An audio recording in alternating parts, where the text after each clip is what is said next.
চৰকাৰৰ শিক্ষা বিভাগৰ পৰা এখন আচলতে জাননী প্ৰকাশ কৰা হৈছে আৰু উক্ত জাননীত ৯৬খন বিদ্যালয় বন্ধ কৰি দিয়াৰ সিদ্ধান্ত গ্ৰহণ কৰা হৈছে। ইয়াৰে ৭৯খন বিদ্যালয় হাইস্কুল আৰু বাকী কেইখন ছিনিয়ৰ ছেকেণ্ডেৰী স্কুল আৰু ধেমাজি, বৰপেটা, মঙলদৈ প্ৰমুখ্য কৰি অসমৰ বিভিন্ন জিলাত এই বিদ্যালয়সমূহক বন্ধ কৰা হৈছে আৰু ইয়াৰে ধেমাজি জিলাত সৰ্বমুঠ ২১খন বিদ্যালয় বন্ধ কৰি দিবৰ কাৰণে সিদ্ধান্ত গ্ৰহণ কৰিছে।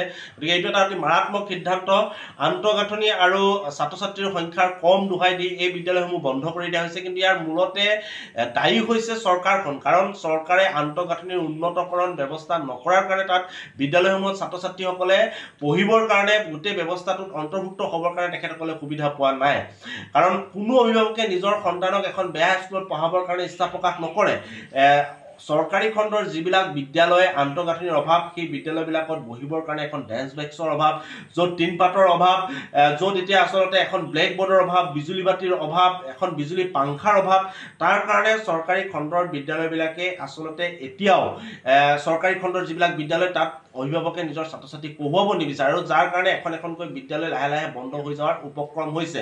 এতিয়া চৰকাৰে প্ৰথম ব্যৱস্থা গ্ৰহণ কৰিব লাগে, বিদ্যালয়সমূহ বন্ধ কৰাৰ আগতে অসমত যিমানবিলাক চৰকাৰী খণ্ডৰ বিদ্যালয় আছে সেই বিদ্যালয়সমূহৰ আন্তঃগাঁথনি উন্নত কৰি কেনেকৈ অভিভাৱকসকলক ছাত্ৰ ছাত্ৰীসকলক সেই বিদ্যালয়ৰ প্ৰতি আকৰ্ষণ কৰিব পাৰি তাৰ ব্যৱস্থা গ্ৰহণ কৰাৰ পৰিৱৰ্তে বিদ্যালয়সমূহ বন্ধ কৰাৰ ব্যৱস্থা গ্ৰহণ কৰিছে। ই অতি মাৰাত্মক আৰু পৰিতাপৰ বিষয়, কাৰণ চৰকাৰী খণ্ডৰ অসমীয়া মাধ্যমৰ বিদ্যালয়বিলাকে অসমীয়া জাতি, অসমীয়া ভাষা, মাধ্যম এই সকলোবিলাকৰ জয়যাত্ৰা অব্যাহত ৰাখিছে আৰু এই বিদ্যালয়বিলাক যদি এখন এখনকৈ বন্ধ হৈ যাবলগীয়া হয় তেনেহ'লে এটা কথা আমি নিশ্চিত থাকিব লাগিব যে অনাগত দিনত অসমীয়া ভাষাটোৰ প্ৰতি, অসমীয়া মাধ্যমটোৰ প্ৰতি আচলতে অশনি সংকেত আহিব।